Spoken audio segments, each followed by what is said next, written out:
نام شبر ہے میرا، میں بھی ہوں زہرا کا پسر۔ نام شبر ہے میرا، میں بھی ہوں زہرا کا پسر۔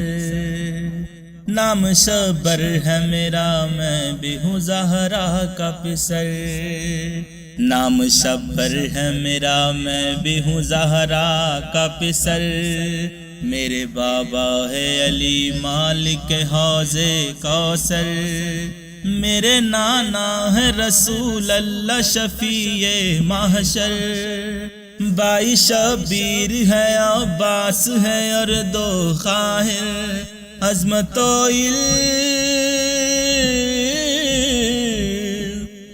و علم و شجاعت کا خزانہ ہم ہیں۔ جہاں نازل ہوا قرآن وہ گھرانہ ہم ہیں۔ نام شبر ہے میرا، نام شبر ہے میرا، میں بھی ہوں زہرا کا پسر۔ اعوذ باللہ من الشیطان الرجیم، بسم اللہ الرحمن الرحیم۔ الحمدللہ والصلاۃ والسلام علی رسول اللہ وآلہ اللہ، اما بعد، فقد قال رسول اللہ صلی اللہ علیہ وآلہ وسلم: الحسن والحسین امامان قاما او قعدا۔ محترم معزز ناظرین و سامعین، رسول خدا کو ابتری کا طعنہ دینے والے اہل مکہ اور اس طعنے کے نتیجے میں وہ وعدہ خداوندی کہ انا آتیناک الکوثر، کہ اے میرے حبیب میں تمہیں خیر کثیر عطا کروں گا، تو خدا نے اپنے اس وعدہ کو مکمل کرتے ہوئے ہجرت کے تیسرے سال میں رسول پاک کے گھر میں جناب فاطمۃ الزہرا کی آغوش میں حسن جیسے پھول کی بہار کھلی۔ 15 رمضان المبارک کو امام حسن علیہ السلام کی ولادت باسعادت ہوئی اور آپ کے نانا نے آپ کا نام حسن رکھا۔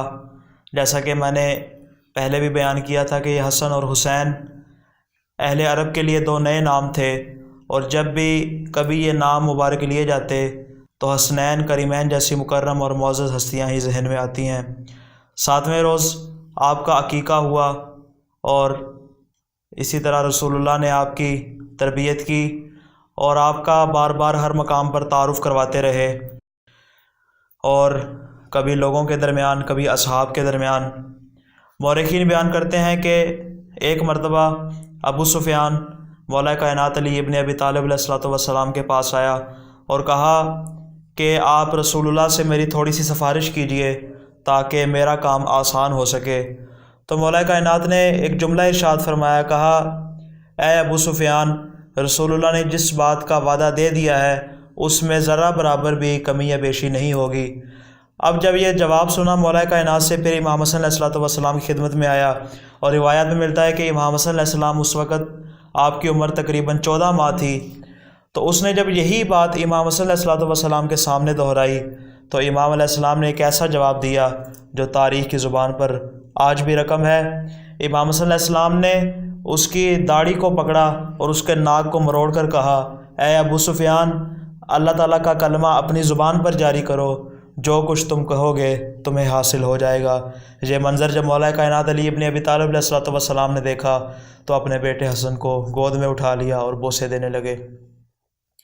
بچپن میں ہی سے آپ اکثر اپنے نانا کے پاس ہوتے، اور جب خدا کی طرف سے ان پر وحی نازل ہوتی تو امام حسن علیہ السلام اس وحی کی ترجمانی کرتے۔ تو جو وحی مسجد میں سنا کرتے تھے، گھر آ کر جناب فاطمۃ الزہرا سلام اللہ علیہا کو وہ وحی بیان کرتے تھے۔ ایک روز مولا کائنات نے جناب فاطمۃ الزہرا سلام اللہ علیہا سے کہا کہ اے دختر رسول، میں کسی دن دیکھنا چاہتا ہوں کہ میرا بیٹا حسن وحی خدا کی کس طرح ترجمانی کرتا ہے۔ چنانچہ ایک روز مولا کائنات علی ابن ابی طالب مسجد سے گھر آئے اور چھپ کر ایک گوشے میں بیٹھ گئے۔ امام حسن علیہ السلام معمول کے مطابق مسجد سے گھر آتے ہیں، اپنی ماں کا کے بوسہ لیتے ہیں اور وہی بیان کرتے ہیں۔ اب وہی جیسے ہی امام حسن علیہ السلام بیان کر رہے تھے تو ایک جملہ امام علیہ السلام نے فرمایا، کہا یا اماں ہو تلجلج لسانی وکلا بیانی لعل سید جرانی، کہ اے اماں جان، مجھے ایسے لگ رہا ہے کہ میری زبان لکنت کھا رہی ہے اور میں صحیح طرح بول نہیں پا رہا ہوں، شاید میرا سید و سردار مجھے دیکھ رہا ہے۔ یہ جملہ امام حسن علیہ الصلوۃ والسلام کی زبان سے جاری ہونا تھا کہ مولا کائنات دوڑتے ہوئے آئے اور اپنے فرزند کو ہاتھوں پہ اٹھا کر بوسے دینے لگ گئے۔ مولا کائنات علیہ الصلوۃ والسلام کے دور کا یہ واقعہ ہے کہ ایک شخص آپ کی خدمت میں آیا اور اس نے کہا کہ مولا میں آپ کا شیعہ اور آپ کے شہر کا رہنے والا ہوں۔ تو امام علیہ السلام نے کہا کہ تو جھوٹ بولتا ہے، حالانکہ تو اس شہر کا رہنے والا بھی نہیں اور نہ ہی تو میرے ماننے والا ہے، بلکہ تمہیں بادشاہ روم نے حاکم شام کی جانب بھیجا اور حاکم شام نے تجھے میری جانب بھیجا۔ اس نے کہا بے شک اس بات کا علم سوائے خدا کے کسی کو نہیں تھا، مگر آپ نے علم امامت کے ذریعے اس بات کا اظہار کر دیا۔ کہا کہ جو سوالات تم لے کر آئے ہو یہ میرے دو فرزند ہیں، جن میں سے چاہے ان میں سے پوچھ لو، چاہے تو حسن سے پوچھ لو، چاہے تو حسین سے پوچھ لو۔ اب وہ شخص آگے بڑھا امام حسن علیہ الصلوۃ والسلام کی خدمت میں اور قریب تھا کہ وہ اپنے سوال پوچھے۔ امام علیہ السلام نے اس کے چہرے کی طرف دیکھا اور دیکھ کر کہا میں جانتا ہوں تم کون سے سوالات لے کر آئے ہو۔ تمہارا پہلا سوال یہ ہے کہ حق اور باطل کے درمیان کتنا فاصلہ ہے۔ تمہارا دوسرا سوال یہ ہے کہ زمین اور آسمان کے درمیان کتنی دوری ہے۔ تمہارا تیسرا سوال یہ ہے کہ مشرق اور مغرب کے درمیان کتنی مسافت ہے۔ تمہارا چوتھا سوال یہ ہے کہ قوس قزح کسے کہتے ہیں۔ تمہارا پانچواں سوال یہ ہے کہ مخنث کسے کہتے ہیں، اور تمہارا چھٹا سوال یہ ہے کہ وہ کون سی 10 چیزیں ہیں کہ جنہیں خدا نے ایک دوسرے سے سخت بنایا ہے۔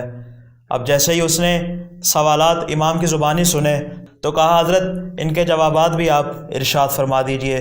چنانچہ امام علیہ السلام نے کہا تمہارا پہلا جو سوال ہے کہ حق اور باطل کے درمیان کتنا فاصلہ ہے، تو اس کا جواب یہ ہے کہ حق اور باطل کے درمیان 4 انگلیوں کا فاصلہ ہے، اس لیے کہ کان اور آنکھ کے درمیان تقریباً 4 انگش کا فاصلہ ہے، اور جو کان سے اکثر باتیں سنی جاتی ہیں وہ باطل ہوتی ہیں، اور جو آنکھ سے دیکھا جاتا ہے وہ حق پر مشتمل ہوتا ہے۔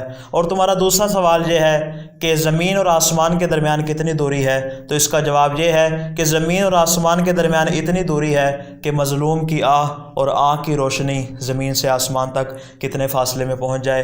امام علیہ السلام نے فرمایا تمہارا تیسرا سوال یہ ہے کہ مشرق اور مغرب کے درمیان کتنا فاصلہ ہے، تو اس کا جواب یہ ہے کہ مشرق اور مغرب کے درمیان اتنا فاصلہ ہے کہ ایک دن میں سورج اس کو آسانی کے ساتھ طے کر سکتا ہے۔ پھر فرمایا کہ تمہارا چوتھا سوال یہ تھا کہ قوس قزح کسے کہتے ہیں، تو قوس قزح سے مراد قوس خدا ہے۔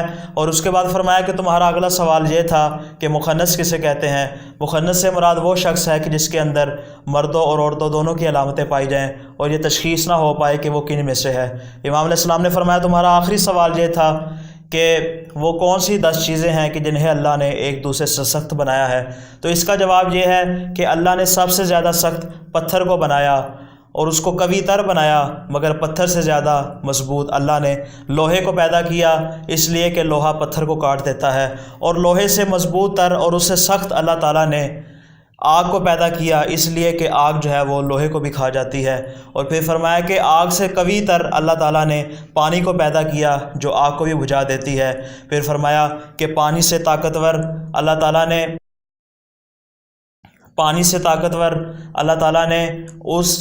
ان بادلوں کو بنایا ہے کہ جو پانی کو اپنے اندر لیے پھرتے ہیں۔ اور پھر فرمایا کہ ان بادلوں سے بھی قوی تر اور سخت اللہ تعالیٰ نے ان ہواؤں کو بنایا ہے جو ان بادلوں کو لیے پھرتی ہیں۔ پھر فرمایا اللہ تعالیٰ نے ان ہواؤں سے بھی قوی تر اس فرشتے کو بنایا ہے کہ جو ان ہواؤں کو حکم دیتا ہے، کبھی وہ دائیں چلنے لگ جاتی ہیں، کبھی وہ بائیں چلنے لگ جاتی ہیں۔ پھر فرمایا اس سے بھی قوی تر اللہ تعالیٰ نے ملک الموت کو بنایا ہے جو اس فرشتے کی جان قبض کر لے گا۔ پھر فرمایا ملک الموت سے بھی اللہ تعالیٰ نے قوی تر موت کو بنایا ہے جو ملک الموت کو بھی مار ڈالے گی۔ اور پھر فرمایا موت سے بھی قوی تر اللہ تعالیٰ کا وہ حکم ہے کہ جس سے موت بھی ٹل جاتی ہے۔ امام علیہ السلام کے جوابات دینے تھے کہ وہ شخص مسکرایا اور خاموشی کے ساتھ وہیں پر واپس چلا گیا۔ دعا ہے اللہ کے دو عالم سے کہ اللہ تعالیٰ ہمیں اس بات کی توفیق دے کہ ہم سیرت امام حسن علیہ السلام پر عمل پیرا ہو سکیں۔ والسلام علیکم ورحمۃ اللہ وبرکاتہ۔ مالک حوض کوثر میرے نانا ہے رسول اللہ شفیع محشر، بائی شبیر ہے عباس ہے اور 2 خاہر،